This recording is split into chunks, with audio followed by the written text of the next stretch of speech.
Welcome to the channel. This is Oblivion, and we are here with the legendary Deirdre summoning session. And this summoning session is a bit different than the other ones. Typically I come in here and I really want the new unit. And while I do like Deirdre a lot, my actual goal for this banner is probably just to pick up an Ashe merge from the Spark if possible. Ashe is being banished to the Shadow Realm and won't be coming back for, I think, 6 months. So I kind of want to get a merge if I can. But I also don't want to summon on colorless because I don't really like the pool that much. So I'll probably just be sparking her when we get there. Other than that, we'll be summoning on blue and green, hopefully picking up Deirdre along the way. And also, I'm really interested in getting some Fallen Gustavs because I don't have him, and more importantly, I want Attack Smoke for really badly. So let's go ahead and jump in, and we can do some questions and talk about Deirdre a bit as we start pooling. So let's start with that. So let's talk about Deirdre a bit first. And the thing with Deirdre is that she is a good unit, don't get me wrong, but there's some things I don't like very much about her. First of all, her stat check for her main effect for her weapon, which is reducing attack and resistance, right, is a visible resistance check. Meaning that, like, it doesn't age very well in my opinion. I never like visible, like, checks when it comes to stats. I always like in-combat checks. So that way the skill gets better, the weapon gets better as skills get better, right? So as you're getting, like, more resistance on your A skill or more resistance on whatever other skill, then it gets better along the way. But with hers, it won't. And so you pretty much are stuck running a visible resistance skill like Still Water, which is what she comes with. And one, that doesn't age well. And two, I don't like Still Water very much because she actually has a decent defensive bulk, right? Like, her defense stat isn't very good at 19, but she can get minus 18 attack from her weapon. And because of that, like, she can have an actual good defense stat. So I'm kind of, like, not very happy that it's a visible check and I can't run something better in her A slot. I would rather just have, like, you know, a solo even, and then be able to, like, keep her defense stat in check. The other thing is that her miracle in her weapon is only once per combat, and I'm not the biggest fan of that. Also, it has, like, a lot of conditions attached to it, which makes sense, right? Because it's not like Celis where it's at start of combat, like, be above 25% HP, which I usually think is just the best. It's, like, the most easy to hit and also just, like, most consistent. This one has, like, you know, you have to be above 1 HP, which is obvious. And then you also have to have, like, 2 other conditions, which is, like, either Deirdre special is ready or has been used during combat, or the foes has. And that's not too bad, right? You can put, like, Times Pulse on her and you're pretty much going to get it all the time. And then the other one is if unit initiates combat, so if Deirdre initiates combat, or if the foe's range equals 2. So this won't work against melees who engage on you, essentially. It's not bad. It's not, like, it's pretty good, actually, because you're, like, getting almost an iceberg on 2 cooldown with, like, a miracle built in once per map. But still not my favorite. I think, like, they could have just made it so that it worked all the time. But maybe that would have been too strong. I don't know. But yeah, those 2 things together kind of make me a little bit iffy on her. The other thing is that she is, like, exactly the same role as... Oh, there's a Edelgard. Edelgard is my stalker. She shows up all the time in all her different forms. I guess unless Fallen. She doesn't show up as Fallen because that's the one I want. So she doesn't show up on that one. But I have, like, a ton of Brave Edelgards and normal Edelgards. But yeah, so, like, I think she's going to be good. I don't like that she's the exact same role as Legendary Julia. Like, same blue tome infantry. It's not my favorite. I wish she was a little bit more unique. Like, even if she was green tome, she'd be the same as her normal. So I guess it's like that too. But I don't know. They could have made her like a cav or something. Something else. Just make her a little bit, like, different from her. And Julia is getting her remix, like, I think either next month or the month after. Like, or no, I think it's next month. So, like, that's Effie. I was so confused for a second. So, like, it's just, I don't know. Like, what if Julia comes out and Julia's just better with her remix? It's going to be kind of, like, stupid. We're going to do this one because it's only 3 orbs. And if it's an Ashe, I'll be very, very happy. The other 2, it's kind of whatever, but Ashe would be phenomenal. Nope. Okay. Anyway, yeah, so, like, we have her stat line, and she has, like, high attack, high resistance like we expected. Her defense is, like, kind of low, but, you know, with her weapon, it could be good. And then her speed is pretty middling. The thing is, you might want to actually put speed on her, but then, like, it comes at the cost of resistance a lot of times. So it's kind of like, I don't know. I'm pretty, like, iffy on this unit itself, and that's why I probably won't be sparking her. I'll be sparking Ashe instead. Just because Ashe is a very, very good unit. I love her a lot, and I'd love to merge her up. So yeah, overall, I think Deirdre's a good unit, just not, like, phenomenal, in my opinion. Though if you want to plus 10 her for Arena, I'm sure she'll do extremely well there. Most ranged units that can nuke really hard are going to do good in Arena. So let's go ahead and do some questions while we summon, head towards Spark. Oh, yes! Yes! Perfect. I actually want Fallen Gustav the most, I think. Like, Thor merges are really nice, but I also have Thor at 44 HP. And if you didn't know, 44 HP is like the perfect amount, because what you can do is pretty much you can like Ardent Sacrifice twice, and then the damage from Bernadetta's 2 hits of the -1 will put her exactly at Wings of Mercy. So I kind of don't want to get merge her, but I don't know. Plus res, that's fine. Like, he's like not a bad unit, which is the bad part, but like I really want to kill him. Because I can get Attack Smoke 4 and AD Near Trace, right? Or I can get... I think I can get Attack Defense Catch too if I sacrifice Geralt, which isn't the best feeling, but I might do that. Do we care about these? No, red and colorless, not really, right? No. Okay. Let's keep going. That's a good pool. Okay, so let's do our first question. It's gonna be from Xyrox, and they want to know which recent units do you think are overrated or being praised too high? Oh man, no matter how I answer this question, the fans will get mad at me. So I'm gonna be honest. One unit I think that is like was super highly praised, and I think is good. It's a very good unit, but she's not as amazing as some people spell her out to be, I guess. It's like Fallen Rhea. I think she has gotten a lot better with the distant counter seal. But even so, like the thing that makes Fallen Rhea like really good, right, is like that her weapon lets her do like a mini iceberg, essentially, based off the foe's resistance when they counterattack. And the problem with that is that, like, you have to have distant counter, right? So the distant counter still fixes that to an extent, right? But then also, like, her preference B skill, you don't really want to use it in, like, the most competitive game modes. You want to use Hardy Fighter. Hardy Fighter is just typically better. It's going to be the thing that protects her from, like, you know, lethalities or, like, Geochrom's Deadeye. And because of that, like, you're kind of taking away a lot of her, like, unique niches and just making her like every other armor, right? Which is not the best. The best Hardy Fighter units, in my opinion, are ones who can, like, deny follow-ups or have, like, damage reduction. A lot of times on the second hit is really nice. Units that can negate armor weakness, stuff like that, right? So I think she's a good unit, don't get me wrong. I just don't think she's going to age as well as, like, someone like Ascended to Thune or someone like Brave Hector, obviously. I think those are going to be really good units. Also, Summer Elgard, I think, is probably going to end up being better just because that Brave effect is really strong. And she also has cooldown reduction, so, like, the combination of a Brave weapon and cooldown reduction is really nice. Other than that, I'm not really sure who else has been being praised. Maybe like Duo Nina. I think most people don't praise her that much, so I don't really know if that's a good option. Do I even want to pull this red orb? Like, I'm at 8%. Galzus has Surge Sparrow. I actually want fodder for Surge Sparrow, but I don't really want to pull for it. But we'll just do 3 orbs. That's fine. Duo Nina's like good. She can hit really hard, but then she has like no way to get past. Hey, that's nice. I actually like that.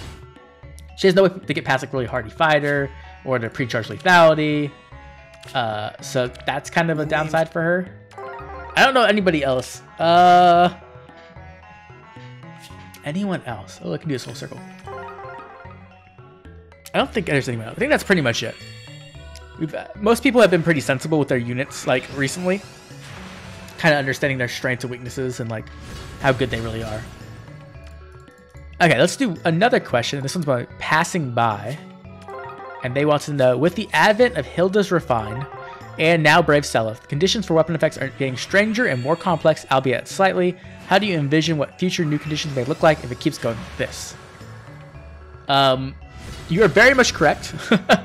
The weapon effects are getting weirder and weirder, and they have not been doing the best job at condensing the text. They've gotten better than they used to be, right? But it still could have some work. But I feel like weapon conditions are going to get more and more ridiculous. Like, even look at, like, Deirdre, right? Like, Deirdre's miracle effect from her preference special is, like, not only does it have, you know, the damage from an iceberg, but it has 3 conditions for the miracle. So I feel like if they continue down that path, it's going to get really complex, right? You're going to have characters who are like, okay, if it's the odd turn and they've moved 4 spaces, they get plus 10 true damage and, you know, ignore guard or something like that. I don't know. Like, I'm kind of scared of where this could go. as the effects get more and more complex, if they don't find ways to like condense the text or more clearly communicate it, then it can get really problematic. Hey, I'll take that. It's not Deirdre, but I will take Faye because she has really good fodder. And so, unfortunately, even though I've gotten so many, that's a good IV though. But maybe we'll, I don't know, let's see what. I've gotten so many of her. I think I'm like 3 or 4, but Distant Stance is like so good that I really want to give it to somebody. I think I kind of want to give it to like Summer Edelgard, but then I think the attack version might be better. Also, I have Base Myr, and Base Myr could really use all this fodder, so maybe I'll give it to her. Who knows? Anyway, that's pretty good. So we're at 2 units so far. 2 units I actually wanted to. I'm kind of hoping we can get Deirdre just so I can have her. And I don't really want to spark her. But yes, I kind of envision things getting kind of more crazy. I'm hoping that they find ways to make unique abilities and make them like less complex, right? Like I think they did a really good job with Brave Tiki's effect, where she can kind of turn off specials without having to like interact with guard, which is really nice. Also, like I want to say Brave Byleth's effects are like not too complex. They're kind of more complex than you imagine when you read them. Okay, that's like a lot of sentences. But they're not like ridiculous, right? So you can kind of understand those. Cells isn't complex, but is a lot of like different like mechanics going on there. So I do think that they have a chance of like making really cool, unique effects, and I hope that's kind of the way they trend instead of just like adding a million effects onto each weapon. Okay, we're at 27. Let's go with the next one. We got one from Marcus Molaris. Is Brave Hector a good unit? Just kidding. How would a new player even manage to survive in today's meta? I'm a year and a few months into the game, and I'm struggling to remember so many PRF skills, situations, and whatnot, so I can only feel bad for someone who just started. Yeah, that's one of the biggest problems with Fire Emblems, in my opinion. Like, one of the reasons why our player audience has like not been growing is because the game is so complex. There's so much to memorize. There are so many units. There's like 844 units now in the game, right? Now, do you need to know what all 844 do? No, but you need to know like maybe like what 100 do. That's already a ton, right? Then there's also like a billion skills to know about, and like it gets really out of hand. And then when you get to like higher end gameplay, like in Ether Raids, you have to understand like AI and AI manipulation. And then when you get to like PvP, there's all kinds of stuff to know about that too, right? So I think the game is like pretty difficult to just pick up. It's something you kind of have to like dedicate some time to really learn about. You have to watch some videos maybe, or just study yourself. Maybe go read the AI manual to start learning about stuff. It's definitely not new player friendly. And I think that's kind of problematic, right? I think we'll do the colorless here because we're at 8%. And I think that's like something that they need to fix. I think there's a lot of ways to do that. Like through Hero's Journey is one way. I think that's a good way to like fix the resource problem we have when you enter the game, where you're missing like a million sacred seals and like coins and just stuff like that. I think Hero's Journey could fix that to an extent. And then I think the like colors, right? Wait, not colors. Why did colors? Shoot. The like studies, right? The little mini studies. I think that they could be used better. Right now, they're kind of used to like preview new characters and like what they can do, kind of. And I wish that they were used to teach new players how to play the game. I think that would be a better way to make use of them. It would be so much better if you could like teach a player like, this is the basics of attacks. This is how cooldown works. This is how matchups work, right? You know, here's the triangle. Here's the weapon triangle. Here's stuff. Oh, okay. Guess we'll try Gash. Here's how a rally trap works, right? Stuff like that. Here's how to calculate things, or how visible bonuses work, or stuff like that. Like, I think they're like really kind of missing the full potential of that game mode. I don't know if that's a good game mode. That event. I don't know how to explain it. And it can be used so much better to teach new players how to play the game. So I'm kind of hoping that they would do that eventually. I don't know if they ever will, but I think that could help a ton. And then also like making just effects on weapons more simple or more like condensed could also do a ton of work. That could help a lot. Okay, wow. So we're at 9%. We've gotten Gustav and a Faye. I would love to get another Gustav. That way I don't have to feel bad about killing him. There's Cecilia. I would love if she got Resplendent. That would be great.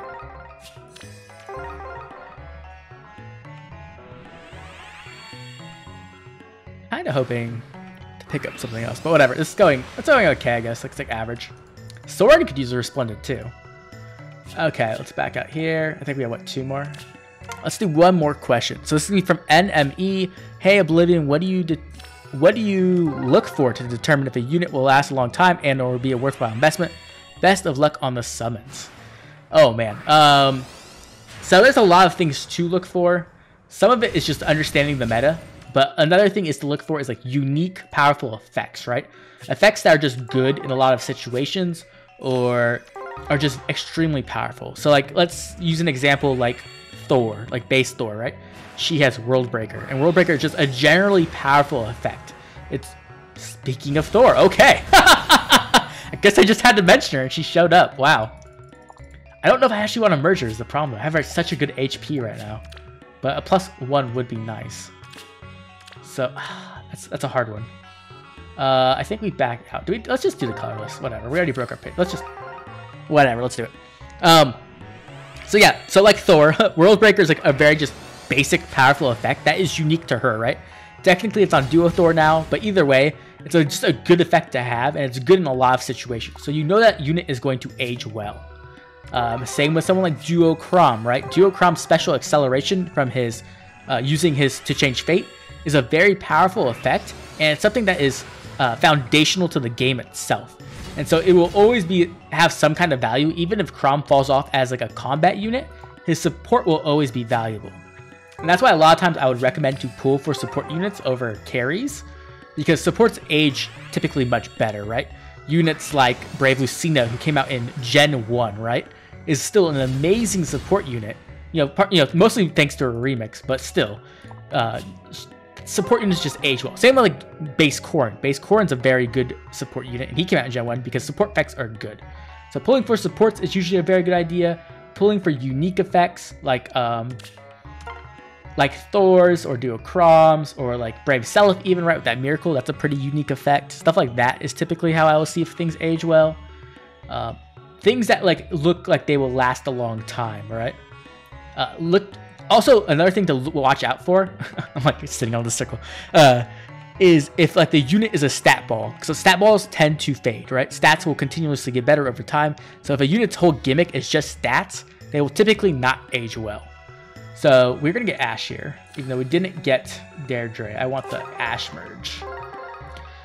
So for example, like Fallen Female Corrin is a really good example, right? Her whole gimmick is that she doesn't have things around or allies around her, and because she doesn't have allies around her, she gets more stats. Well, guess what? Over time, they just gave away those stats for free, right? So when originally Female Fallen Corrin's thing was like, oh, I can get more stats, and not everyone could do that back then, but now everyone gets +$5 stats, so her effect really isn't unique anymore, and her stats have aged kind of poorly, right? So that's kind of how I look at things. I don't know if that was like really detailed enough for the best answer, but that's kind of how I view value of a unit, or if I try to assess how good they're going to be or how long they will last, right? So like uniqueness, unique effects, powerful effects, and support units. Okay, well, that's going to be the summoning session for today. It went pretty well, actually. We got like, what, 35 stars? We didn't get Deirdre, which is okay. It's not the biggest deal. She will come back eventually. We're able to pick up an Ash merge and a Fallen Gustav, which we'll probably be using for Attack Smoke 4 once we farm his flowers and feathers. Anyways, I'd love to hear from you. How did your summons go if you summoned on this banner? If you aren't summoning on this banner, what are you saving for? Or did you just decide to skip because the banner didn't look that powerful? Also, what do you think of Legendary Deirdre? Do you think she's going to be like a meta-defining unit? Or she's just like a really good blue mage? Or do you think her niche isn't strong enough to actually make her like one of the best blue mages in the game? I'd love to hear from you, so make sure to drop a comment down below. If you enjoyed the video, please drop a like and subscribe. It helps the channel grow, keeps the content coming out, and help destroy the evil that is the YouTube algorithm. This has been Oblivion. I'll catch you all later with more Fire Heroes.